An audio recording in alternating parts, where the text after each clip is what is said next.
안녕하세요. 저는 방구석 헤지펀드 매니저 라일라입니다. 저는 미국에서 데이터 사이언티스트로 일하고 있는데요. 제 취미는 매일 주식 데이터를 받아 코드를 돌려 전략을 만들고 돈을 잃거나 벌든 제 돈을 투자해 전략을 실험해보는 것입니다. 역시 어제 영상에서 말했듯이 S&P 500이 최고점을 돌파하는 건 이제 너무 흔한 일이라 오늘 또다시 돌파했지만 놀랍지도 않았습니다. 오늘은 재미없었던 월요일과는 다르게 돌파하는 주식이 많아서 돌파 매매와 추세 추종 트레이딩을 사랑하는 방구석 헤지펀드에게 너무나 재미있는 하루였습니다. 먼저 주요 소식을 살펴보면 젠슨 오빠가 주식 매도를 완료했다는 소식과 함께 엔비디아가 엄청난 상승을 보이며 50일 이동평균선을 완전히 돌파했습니다. 그리고 중국 정부가 경제 성장을 촉진하기 위한 경기 부양책을 발표한 후 엄청나게 많은 주식들이 상승했죠. 그럼에도 불구하고 소비자 신뢰지수는 예상보다 하락했다는 황당한 소식이 있었습니다. 하지만 제가 가지고 있는 카바, 텍사스 로드하우스는 계속 날아가고 있죠. 역시 경제지표는 쓸데없습니다. 그리고 마지막으로 로보택시 전쟁이 곧 격돌할 예정입니다. 테슬라는 지속적으로 상승하고 있고 우버는 단기 저항선을 뚫으며 날아갔습니다. 오늘 정말 살 게 많았던 하루였지만 하나씩 분석해볼까요? 먼저 주요 지수부터 보겠습니다.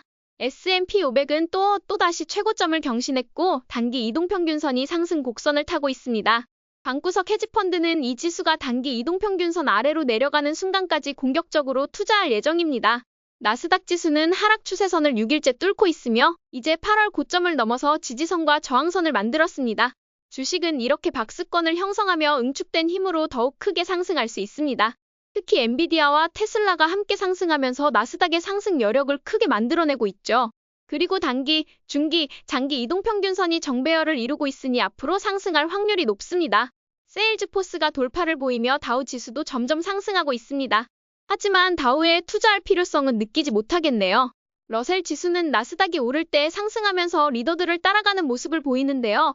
여전히 매수할 필요는 느끼지 않습니다. 기회가 올 때까지 몇 달이고 기다릴 예정입니다. 주요 지수들이 이제 상승 모멘텀을 확정 지으면서 아주 좋은 모습을 보이고 있는데요. 오늘도 어떤 매도 시그널이 있었는지 살펴보겠습니다.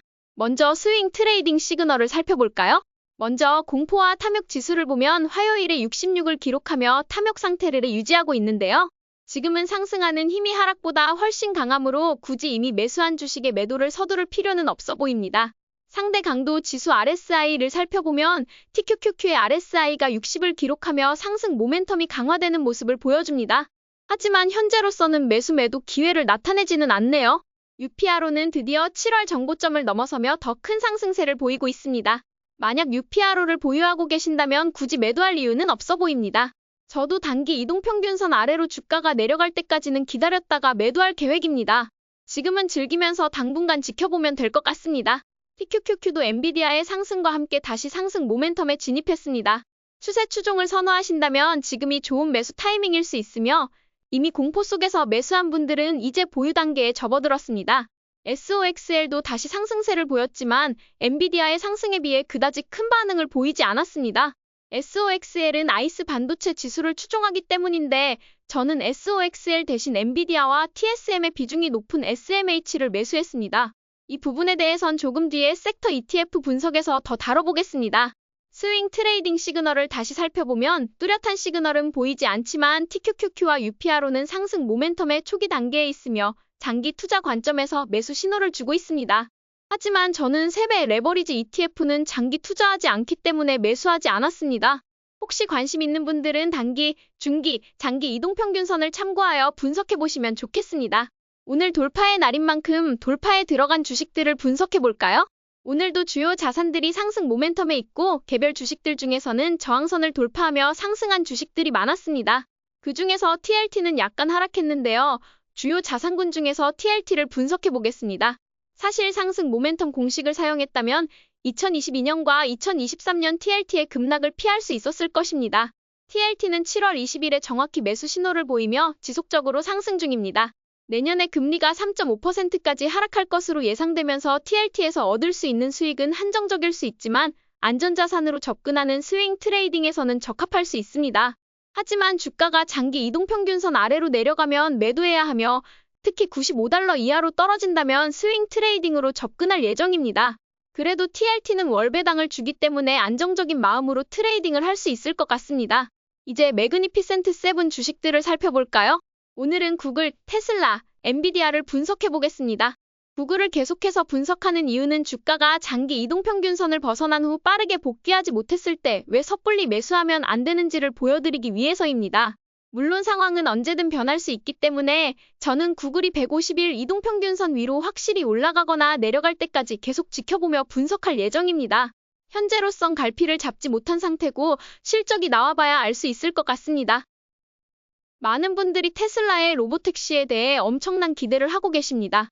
하지만 AI 업계에 있는 제 관점에서 보면 구글의 자율주행 스타트업 웨이모는 이미 미국에서 여러 도시에서 자율주행과 로보택시 서비스를 선도하고 있습니다. 특히 웨이모가 우버와 손잡고 기술은 웨이모가 서비스는 우버가 제공한다면 테슬라가 반드시 이길이라는 보장은 없을 수 있습니다. 그래서 저는 테슬라와 우버 둘 다 보유하고 있습니다. 누가 이길지 모르겠을 때는 두 개를 사고 버티는 게 정답이죠. 테슬라 분석으로 다시 돌아가서 어제 저항 돌파 시 매수하겠다고 했었는데 저항선이 이제 눈앞에 다가왔습니다. 기다리지 못하고 먼저 매수했으며 저항선 263달러를 돌파하면 다시 매수할 예정입니다. 엔비디아는 오늘 또 한 번 주요 이동평균선을 완벽히 돌파하며 마감했습니다. 젠슨 오빠가 엔비디아 주식을 마지막으로 팔았다는 소식에 상승했는데요. 내일 어떻게 될지는 더 지켜봐야겠지만 공식대로 단기와 중기 이동평균선에 크로스오버가 발생했기 때문에 매수했습니다. 어차피 엔비디아는 언제나 상승할 것이니 내일 조금 떨어져도 걱정 없습니다. 이제 섹터 ETF를 살펴보면 모든 섹터는 현재 좋은 모습을 보이고 있는데요. 그 중에서도 오늘은 반도체 ETF, SMH와 SOXX를 살펴보겠습니다. 먼저 엔비디아와 TSMC 비중이 높은 SMH는 상승 모멘텀에 접어들며 날아갈 준비를 하고 있는 반면 SOXX는 여전히 힘이 부족한 모습을 보이고 있습니다. 이는 SOXX가 30개의 반도체 회사가 들어간 아이스 반도체 지수를 추종하기 때문입니다. 반면 SMH는 엔비디아와 TSMC의 비중이 높기 때문에 상승세가 더 강합니다. 저는 앞으로 3년간 TSMC와 엔비디아의 기술력을 따라올 기업은 없다고 생각하기에 SMH의 적립식 투자와 트레이딩을 병행하고 있으며 오늘도 50일 이동평균선을 돌파할 때 매수했습니다. 오늘은 보너스로 현재 미국에서 핫한 레스토랑 주식 3개를 살펴보겠습니다. 이건 매수 추천이 아니라 기술주 외에도 투자할 만한 다양한 주식이 있다는 점을 알려드리기 위해서입니다. 전설의 투자자 피터 린치가 했던 명언 중에 하나는 일상에서 볼 수 있는 회사를 찾아서 투자하라는 것이었는데요. 현재 많은 투자자들이 유명한 종목만 붙잡고 그 종목이 올라가면 돈을 벌고 그 종목이 떨어지면 돈을 잃는데요. 사실 많은 투자자들이 엔비디아 하나만 집중할 때 미국의 트레이더들이 산 주식이 있습니다. 올해 최고의 주식 중 하나인 지중해 레스토랑 카바입니다. 카바를 상승 모멘텀 공식을 이용해서 40달러 정도에 샀다면 현재 127달러로 거의 300%의 수익률을 보였을 것입니다. 하지만 저는 상승 모멘텀 전략을 7월에 시작했기 때문에 그걸 활용해 현재 카바에서 9.21%의 수익률을 보고 있습니다. 사실 더 일찍 시작하지 못해 아쉬움이 크지만 앞으로도 이 주식을 매일 보면서 매수가 두려울 때 힘을 얻고 싶습니다. 이번엔 텍사스 로드하우스 주식을 살펴볼까요? 지난 1년 동안 정말 엄청난 상승을 보여줬습니다. 빅테크 주식에만 집착하기보다 이런 주식들을 찾아냈다면 훨씬 많은 수익을 얻을 수 있었겠죠. 물론 저도 그 기회를 놓쳤기 때문에 이 차트를 보며 반성하고 있습니다. 윙스탑도 지난 1년 동안 엄청난 상승을 보였고 최근 몇 달간 하락세를 보이다가 오늘 전고점을 돌파했습니다. 소비자 심리 지수가 예상보다 저조했던 날에도 이렇게 소비 관련 주식들이 전고점을 돌파하는 것은 참 아이러니합니다. 제가 이 주식들을 소개한 이유는 많은 분들이 맥도날드나 웬디스 같은 전통적인 레스토랑 체인 주식만 보면서 새로운 레스토랑 주식에 대한 관심이 적기 때문입니다. 혹시 기술주들을 매수하지 못했다고 너무 슬퍼하지 마시고 주위를 둘러보면 이런 주식들도 있다는 점을 소개해드리고 싶었습니다. 이제 오늘 엄청난 돌파가 많이 일어난 만큼 방구석 헤지펀드의 매매일지를 살펴볼까요? 먼저 스윙 트레이딩 관점에서는 매수나 매도를 하지 않았습니다. 모멘텀 트레이딩 관점에서는 50일 이동평균선을 다시 돌파한 엔비디아, 저항선에 닿기 직전인 테슬라를 매수했습니다. 그리고 SMH가 50일 이동평균선을 돌파하는 것을 보고 또 매수했습니다. 그리고 적립식 투자는 오늘도 이어졌기 때문에 4개의 ETF를 자동으로 매수했습니다. 오늘은 정말 트레이딩하기에 좋은 날이었는데요.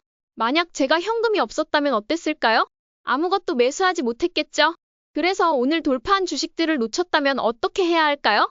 그러면 그것은 제가 벌 돈이 아니라고 생각해야 합니다. 미국에 있는 좋은 회사들이 매일 이렇게 돌파하고 경기 침체여도 오르는 주식들이 있는데 왜 한두 개 주식에만 집착할 필요가 없다는 걸 앞으로도 레스토랑 주식들을 보면서 매일 상기할 예정입니다. 테슬라의 로보택시 발표도 얼마 남지 않았는데요. 테슬라는 항상 뉴스에 사고 실제 발표 후에 팔아야 한다는 공식처럼 발표 후 기술력의 부족으로 주가가 하락할 수도 있습니다. 반도체는 오늘 돌파한 만큼 내일 그 돌파를 유지할 수 있을지 없을지가 굉장히 중요합니다. 만약 내일 돌파를 유지하지 못한다면 당분간 실적 발표 전까지는 횡보할 것 같지만 돌파를 유지해준다면 앞으로도 더욱 상승 여력을 보일 수 있습니다. 왜냐하면 그 정도의 돌파는 큰손들이 들어가야만 나오는 결과이기 때문이죠.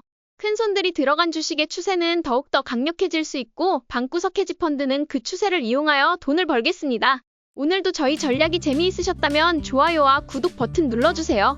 지금까지 방구석 헤지펀드 매니저 라일라였습니다. 감사합니다.